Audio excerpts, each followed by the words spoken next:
This is Paw Print, an animal rescue community, episode 59. I'm Harold Ree. And I'm Nancy Ree. Today's guest is Karen Golden. I fell asleep. All of a sudden, I feel him just pawing at me. You know how dogs just paw at you, like, wake up, wake up.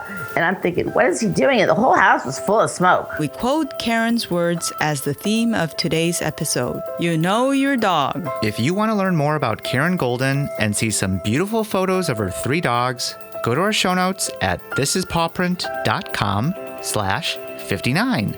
That's the number 59. Karen lives in the Dallas, Texas area with her husband Richard, and we spend most of our time talking about Walker, her first dog. But we start out with Trivette, who sadly passed away this year, and Sierra, who amazingly survived the distemper virus when they adopted him 5 years ago. I used to live in San Francisco area, moved to Dallas some 25 years ago, and have been working off and on. Ended up going to college here and working in different positions. But my greatest love actually is my dogs, because we don't have kids, so they've really meant the world to me. They've been a big part of my life. Why don't you just tell us a little bit about your animal stories? I said, hey, Walker needs a brother. So we went to this thing called Paws in the Park, and that is where there was all sorts of dogs that you could adopt, and it was just a big event. And there was just this one little puppy. I was just like, oh my God, he's so cute. But then Walker wasn't very nice to dogs. So I asked, can we have our dog spend time? And we spent like 2 hours together, but the other dog wasn't scared. And we ended up naming him Trivette. That's Walker's partner on Texas Walker Ranger. So he was Trivette. He was a Corgi Lab, and he was as cute as could be. They were partners in crime, and we lost Trivette last month on March 14th. I guess the other story is about just over 5 years ago with Sierra. When I got him from a rescue, it turned out when I brought him to the vet the next day, they said that he had distemper. And do I know what that is? And I'm like, distemper? No. He says, well, it's fatal. He's going to die. I'm like, he can't. He's so cute. There was no way. So I wasn't working, and I spent really 24/7 with him, and he is still with me today, over 5 years later. He actually is a Chow Golden, I don't know, Shiba Inu or something like that. Shiba Inu. Yeah. He actually has Trivette and Walker's personality, and I guess it makes sense because he grew up with them, but he's got the best of both of them. How did Sierra recover from the distemper? Well, first of all, I had a lot of support from the place that I rescued him. So between them and our vet, he was on a lot of different medicines, but he always ate. He never had any problems. And I just was with him constantly for that entire month, literally. Never really much left aside. I mean, I slept upstairs with him and everything. I kept a log pretty much every 15 to 30 minutes, what medicine he took, what I had done. I kept telling him it would be okay, and that he was going to play with Walker and Trivette. And then when I wasn't in the room with him, we had a CD, which was wolves, that would make noises in the background so he could get used to hearing other dogs, if you will. But I thought wolves because he's part of a pack. And also we did a recording of me saying, it's okay, you'll be better, and we'll play together, we'll play, Walker, Trivette, you, me, we'll be a happy family, and you'll be okay. It was a continuous loop on a computer, so if I left the room, he would constantly hear my voice. That's pretty creative, all right. The vet kept telling me, it's gonna be about a month from now, and I'm like, no, I said, he's gonna be fine. So I have to say, if someone tells you your dog's not gonna be fine, there is no way. Don't believe them. If unfortunately you can't care for that dog, I guess that you need to give him back to the shelter, because if he hadn't made it, I don't know what I would have done, quite honestly. I was so attached to him. But I knew he'd make it. I never doubted it. Yeah.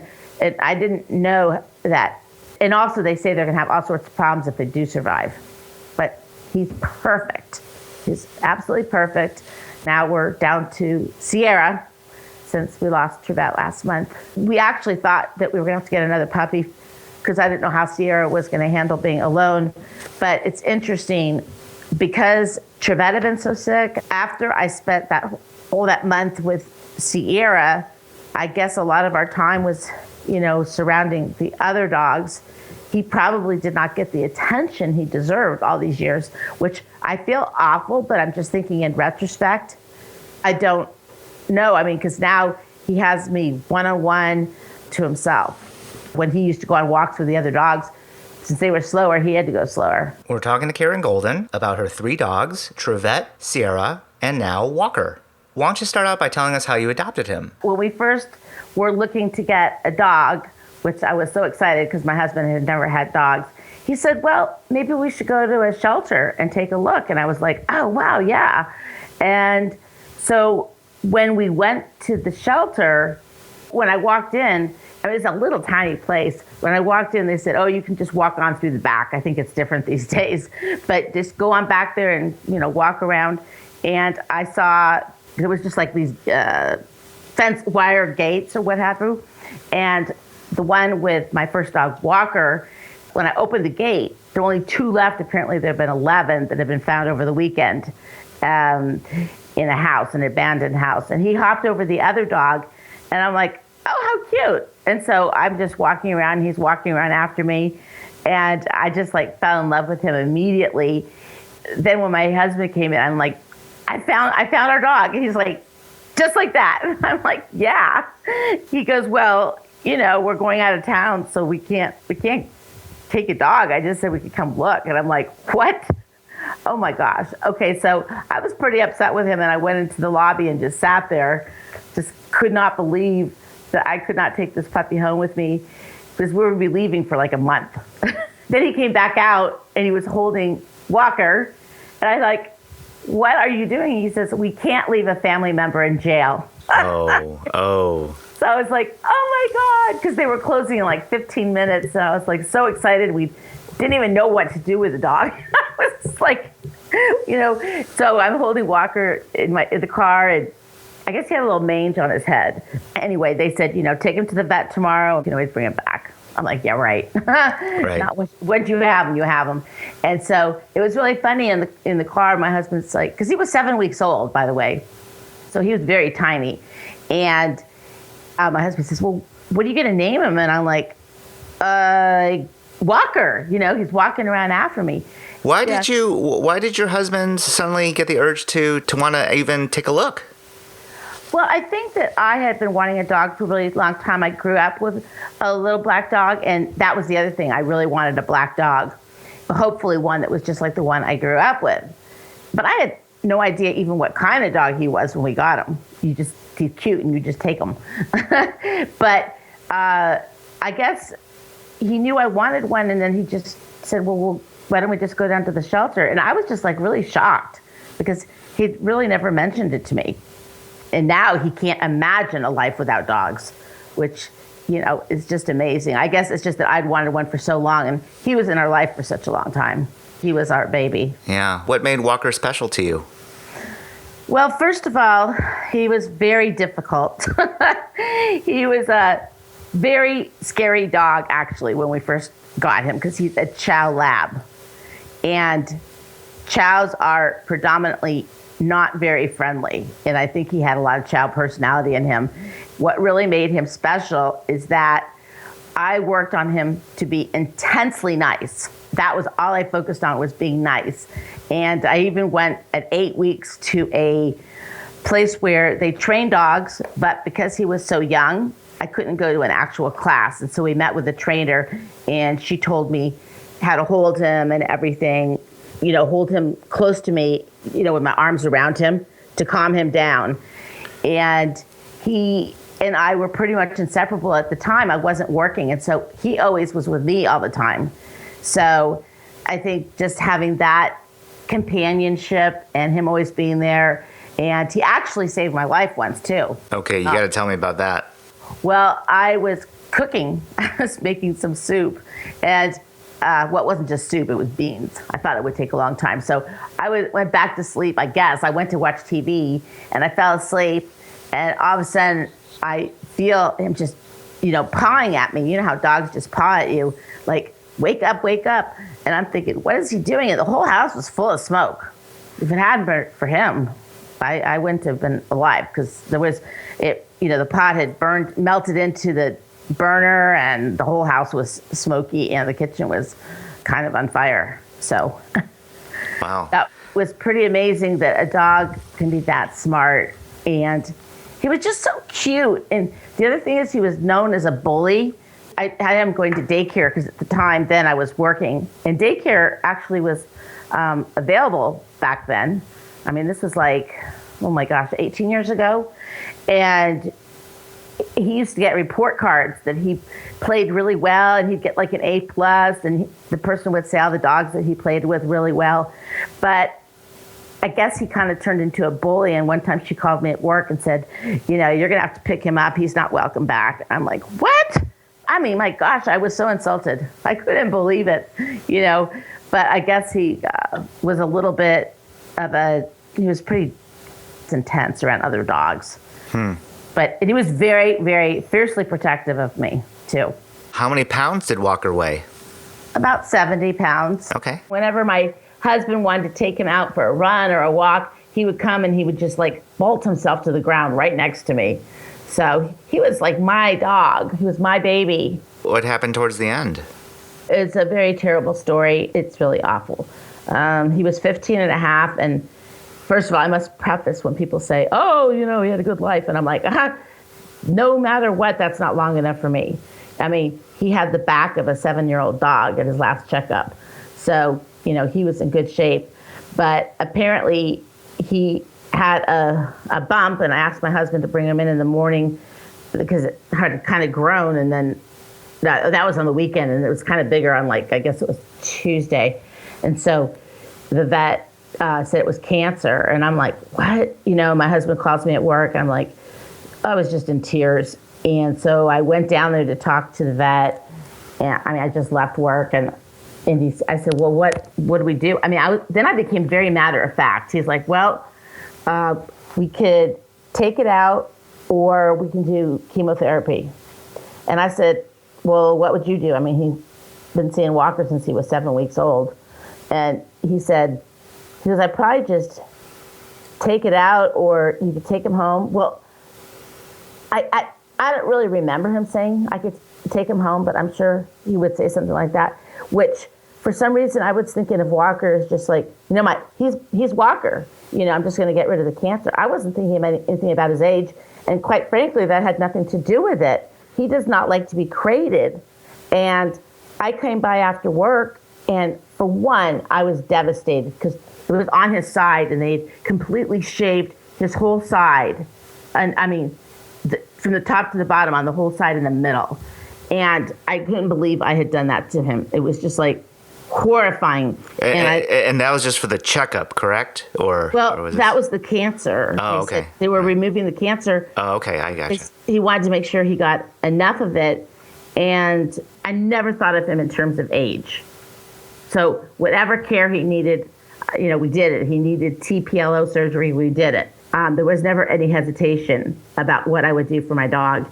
Well, actually, when I got there after work to visit with him, he was in a big crate. It was. I could sit in there with him. I could have slept in there with him. It was big.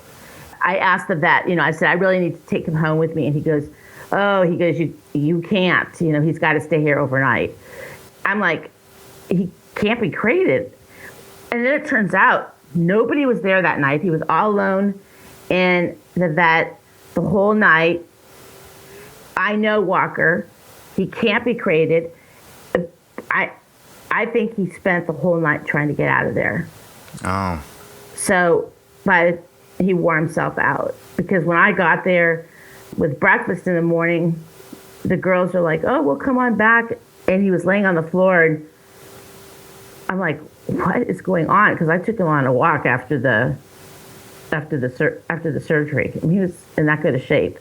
He couldn't even lift up his head. And I said, well, he needs water. He needs water. He's very thirsty. And that was the other thing. They didn't even give him water. I mean, he'd already had no water, no food from Monday night. And now it was Wednesday morning and still had no water. I mean, I can't believe that. I was like, oh, Walker, it's going to be okay. It's going to be okay. And then they moved him into another room and they called the vet. And when he got there, he told me, he goes, this is not good. He goes, this has never happened ever. I go, so no one was here last night. He was all alone. I said, I know he was trying to get out of the crate. And no one can believe me. You know your dog. You know. For a year, every night I would just scream and cry about it. Because what ended up happening is the vet told me I need to leave the room. And so I went and sat in the lobby with my husband. And it was, I guess, for an hour. And I was journaling to Walker, you know, you'll be okay. You can make it. You'll be fine. At the same time, they were canceling all their appointments. They closed the vet office down. I mean, everyone loved Walker. And after an hour, the vet came and got us and said that he was stabilized. He told Richard and me that if we give him till 5 o'clock, at this point it was like about 10 a.m. in the morning. I'm like, wow, 5 o'clock? That's just a day, you know? And so he says, but you can go back there. He's all calmed down, and I forget the girl's name, but she's going to be there with him with an IV the whole day, and nobody's going to leave his side. And when I went in there, his face and body were facing the wall, so I never saw his face. So the part with his stitches were under him, so all I could see, you know, was his body.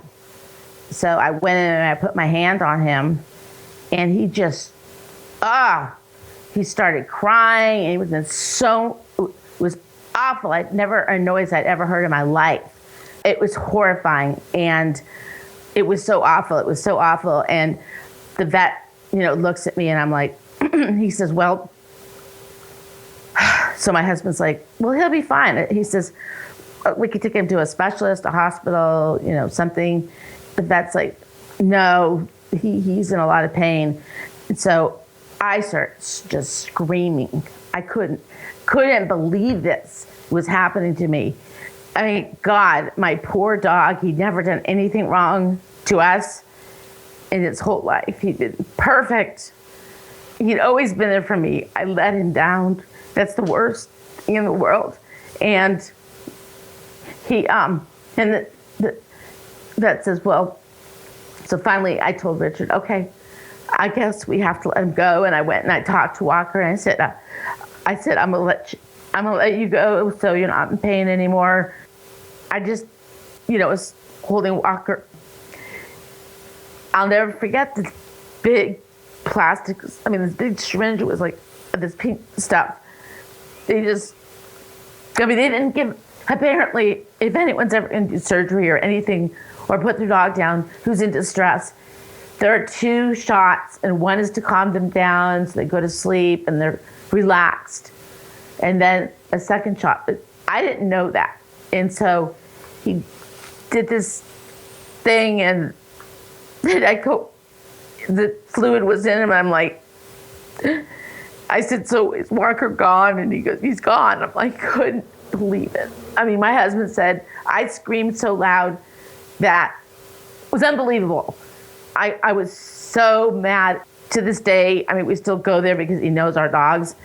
And I've gone to other vets, and he's still the best vet. But people say you shouldn't hold your vet responsible. I would have brought him back. I've done lots of things. I've slept on the floor many a times with Walker. He wouldn't have gone anywhere. And I could have brought him back in the morning to be checked. There's nothing I can do about it now. It's just that if I were to do it over, I would have took him home. It was so awful. I was like mortified that I put him through this. My beautiful dog, black, beautiful dog, nice fur, sweet smile. The night before, when I came to see him and take him on a walk afterwards, they said, oh my God, he's been so crying in there. And as soon as you walk in, he stops. You know, and I'm like, well, doesn't like being crated. That was the beginning of a year from hell. I didn't think I'd ever get over it. How did you get over it? I cried really hard every night. and sometimes multiple times in a day for a year. Then when the 1 year was up, because it was September 17th, 2014, it was strange. The 18th, I didn't cry again because there was no year, like, oh, remember last year at this time? We didn't have him. There was no memory from a year ago. And it was just strange that it stopped then. When I went to the vets, they're like, do you need support? There's, support you can go to. They go, you're really still so upset. I'm like, oh my God, I couldn't believe it, But, I've got pictures of him, and I started a Facebook page for him called For the Love of Walker.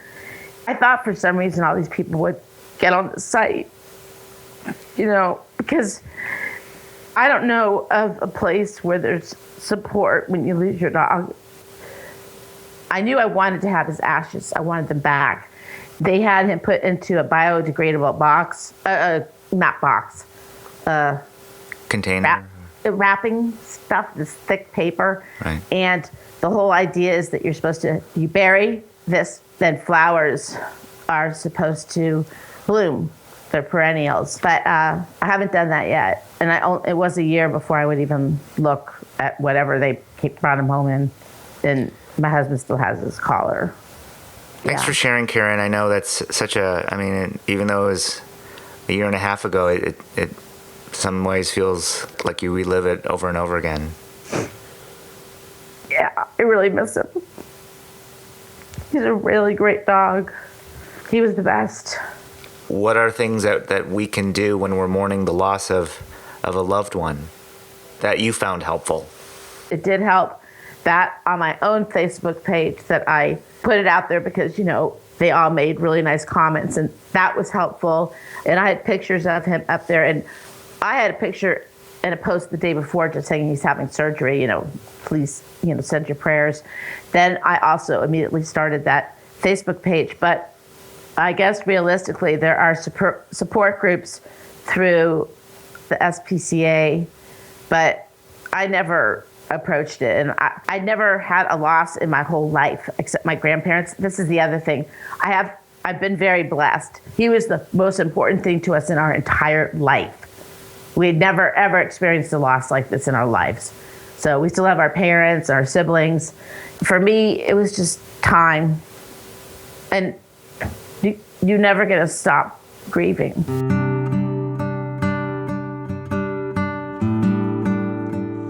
We want to say thank you to Karen Golden for sharing her story. While it doesn't always hold true, remember her words, you know your dog, probably better than anyone. If you want to learn more about today's episode, go to our show notes at thisispawprint.com/59. If you'd like to nominate someone to be a future guest on Paw Print, go to our contact page, thisispawprint.com/contact. If you'd like to listen to more episodes of Paw Print, you can find us on iTunes, SoundCloud, Podcast Addict, on Android phones, along with YouTube. Make sure to hit subscribe to get our latest episodes immediately. If you'd like to meet me or Nancy on social media, Facebook, Instagram, or Twitter, you can find us by looking for This Is Paw Print, all one word. If you want to join our community and receive some free bonus dog training materials from our favorite positive reinforcement dog trainer, Irit Bloom, simply go to thisispawprint.com/ask to sign up. We want to say thank you to all of you, our listeners out there, for sharing Paw Print with your friends and family. And remember, you spread a positive message of love and peace by saving an animal. Have a great day, everyone, and see you next time on Paw Print. Paw Print is a production of EVER Education. You can't handle the truth.